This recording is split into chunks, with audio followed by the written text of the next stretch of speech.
Bueno, el día de hoy quiero hablarles sobre el COVID en los centros penitenciarios y la comunidad de la diversidad. La Asociación para la Prevención de la Tortura emitió un informe donde denuncia que si bien los estados a nivel global han tomado las medidas adecuadas y de mitigación para el esparcimiento de este virus, estas medidas no se han manifestado o materializado al interior de sus centros penitenciarios e incluso han brindado información que deja mucho que pensar. En el caso de Irán, por ejemplo, se reporta 70,000 presos liberados, esto aparentemente de forma arbitraria y como medida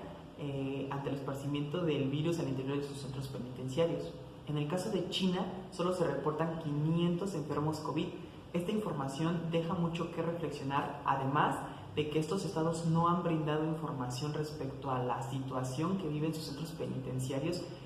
y sus enfermos COVID. En América Latina y en algunos países de Europa, en el caso de Italia, se han reportado motines y levantamientos o actos violentos a raíz del COVID en los centros penitenciarios. De acuerdo al New York Times, el primer país en presentar motines fue Brasil, de los cuales cientos de presos se escaparon. No tenemos la cifra precisa porque el gobierno brasileño no ha querido darla a conocer. En Colombia se reportaron 23 muertos por un motín. En Argentina se reportó un motín que duró 9 horas bajo la consigna "no queremos morir en la cárcel". Y en El Salvador se han reportado cientos de quejas por parte de organizaciones no gubernamentales nacionales e internacionales de ese país y activistas que se oponen a las medidas tomadas por el presidente Bukele, quien ha utilizado o quien dicen que ha utilizado al COVID como pretexto para llevar a cabo una implementación de represión ante las pandillas que controlan El Salvador. El subcomité de las Naciones Unidas para la Prevención de la Tortura ha cancelado también su gira a algunos países que tenían contemplada para este año, esto ante el esparcimiento del virus, y uno de los países fue Argentina. También este subcomité emitió un comunicado en donde manifiestan que están realmente preocupados por la situación que está viviendo Argentina, por ser un estado en el que se ha violentado o violado de manera sistemática los derechos humanos de los presos. En cambio, en Estados Unidos no ha habido o no se tiene el reporte de levantamientos o motines a raíz del COVID en sus prisiones, pero sí la asociación Human Rights Watch ha generado un informe de 19 páginas aproximadamente en donde expide una serie de puntualizaciones o señalizaciones que son a su vez recomendaciones para los directivos de nuestros penitenciarios y básicamente es todo un protocolo en donde se les dice cómo actuar ante la crisis sin violentar los derechos humanos dentro de las prisiones. Más allá de esto, no se tiene reportes y tampoco se tiene información clara sobre el gobierno estadounidense, sobre la situación de enfermos COVID que tengan o puedan tener dentro de sus centros penitenciarios. En México, de acuerdo a Business Insider México, se han reportado algunos actos violentos o motines, esto también de acuerdo a ASIS Legal,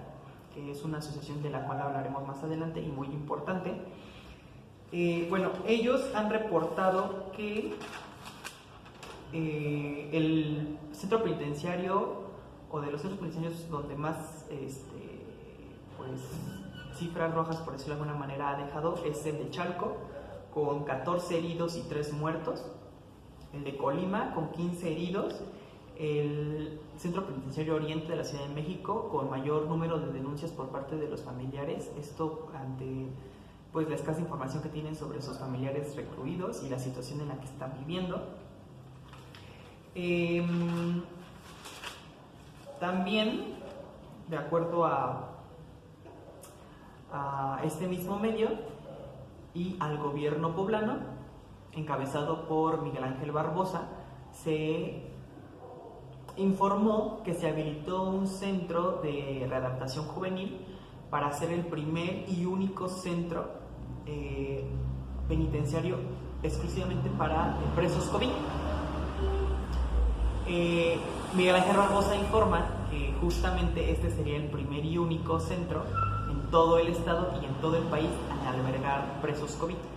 Este centro tendría una capacidad de 150 a 280 presos COVID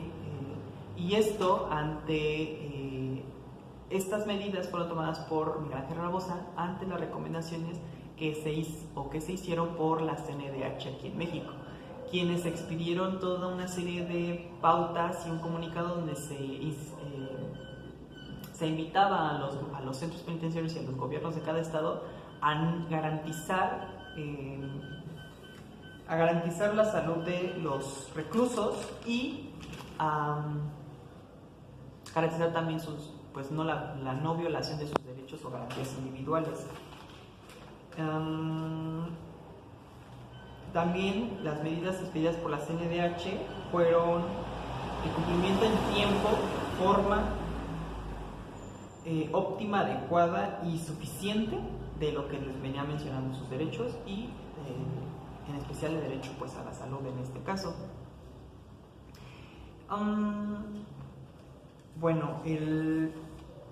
Se reportan, de acuerdo a la revista Forbes, 195 centros penitenciarios a lo largo del país, y de ellos, de acuerdo a la asociación Caifanes,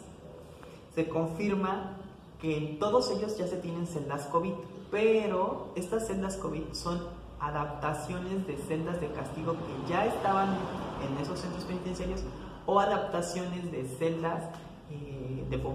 donde se mantiene la población general, pero también de acuerdo a ICES Legal, que es una de las asociaciones que han llevado la batuta ante esta pandemia que estamos viviendo, ante esta contingencia a nivel nacional y global que estamos viviendo, estas celdas no tienen nada de particular o de gran diferencia con las otras, es decir, no cuentan con higiene, no tienen agua, no tienen jabón, están sobrepobladas. Muchas de las veces solo se lleva ahí a las personas que se han detectado con sintomatología COVID y se les deja ahí durante 14 días y no se hace nada. Después de esos 14 días, si la persona sigue estable, sigue bien, la regresan con la población general, sin hacerle las pruebas, sin nada. Es decir, si libró ese periodo de incubación del virus, entonces lo regresan con la población general sin ninguna medida de sanidad. Y obviamente no se tienen medicamentos dentro de los centros penitenciarios. Estos acontecimientos han hecho que en México, tanto dentro como fuera, se lleven a cabo manifestaciones por parte de presos y por parte de los familiares de ellos. Sin embargo, esta situación no ha sido así en todos los centros penitenciarios. De acuerdo a CNN, muchos de los centros penitenciarios, entre ellos Santa Marta Catitla, Tepepan, el Reclusorio Sur y el Reclusorio Norte, se han estado produciendo cubrebocas para surtir a la Ciudad de México ante esta contingencia, y todo esto bajo la marca Hazme Valer. Las medidas sanitarias en esos centros penitenciarios reportan son las adecuadas. Sin embargo, también se reporta por parte de los familiares que no están siendo las adecuadas. Entonces, hay información cruzada, sí, pero también sí se observa que se han tomado algunas medidas y muy importantes. También la Secretaría de Salud emitió un informe y un protocolo de acción para los centros penitenciarios que tendría que estar operando en todos los centros penitenciarios, pero que, como hemos visto, de acuerdo a algunos directivos de dichos centros, no ha sido así. Ahora, otra medida que ha tomado el gobierno federal para evitar el propagamiento del COVID al interior de los centros penitenciarios en nuestro país es la aprobación de la ley de amnistía. Dicha ley ha causado mucha revuelta por el desconocimiento de la misma. Sin embargo, aquí vamos a hablar de manera genérica sobre algunos puntos de la ley de amnistía. Bueno, la ley de amnistía se fundamenta en el artículo 194, 195 y 198 del Código Penal Federal y de la Constitución. En los dos primeros artículos que mencioné, el 475 de la Ley General de Salud, y está enfocada para delitos menores en condiciones de pobreza, marginación, exclusión y discriminación. incluiría, o quiénes serían los beneficiarios de alguna manera de esta ley de amnistía, bueno, como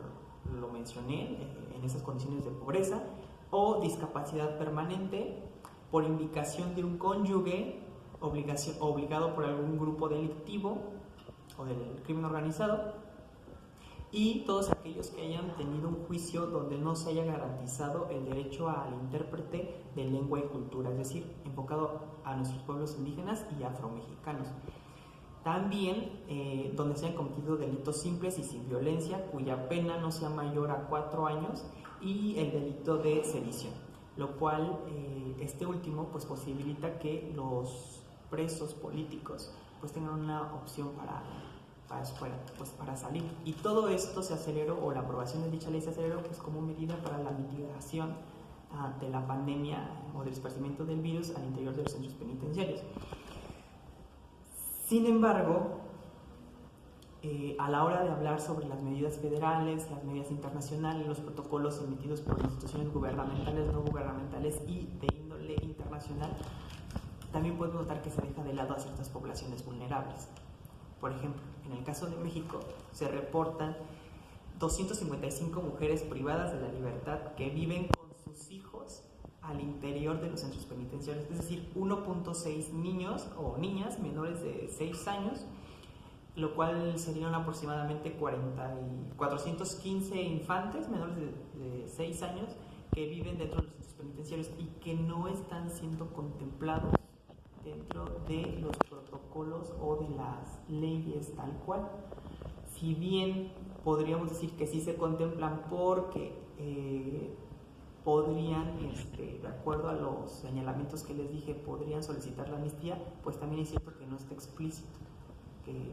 a ellos se les pueda otorgar, y tampoco es explícito qué medidas están tomando los centros penitenciarios para con los niños o con las madres o con las mujeres que están embarazadas dentro de sus penitenciarios. Y otras de las poblaciones que está ahí y que está siendo vulnerable, y no solo por el confinamiento, sino por su condición, y no se han tomado los protocolos ni las medidas adecuadas, pues es la comunidad de la diversidad sexual. Actualmente se reportan que hay 453 miembros de la comunidad dentro de cárceles de la Ciudad de México. Esta cifra es arbitraria y se contempla que sean muchos más, solamente al interior de la Ciudad de México. Recordemos que hay centros penitenciarios por toda la República. Y de estos también se reporta que las chicas trans y los chicos trans son los que han visto mayormente vulnerados sus derechos o garantías individuales. La situación de violencia y de confinamiento que viven estas poblaciones llamadas minoritarias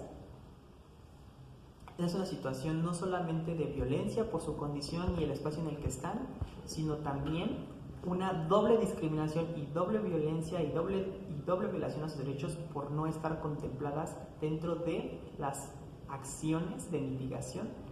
dentro de los centros penitenciarios. Y esto es importante porque si bien el gobierno se ha enfatizado de velar por los derechos e incluso nuestra salud emocional del confinamiento que estamos viviendo en nuestras casas, pues también hay otro confinamiento del que no se habla, y es el que están viviendo pues los presos y los presos dentro de nuestro país, en especial estas dos poblaciones. Y pues desde aquí sí nos gustaría pues mandar un señalamiento que ellos también viven esa situación en espacios doblemente vulnerables, y me gustaría que se abriera un espacio para la reflexión en ese sentido. Sin más por el momento, pues me despido y muchas gracias. Que toda su familia se encuentre muy bien y sigamos tomando las medidas de precaución adecuadas.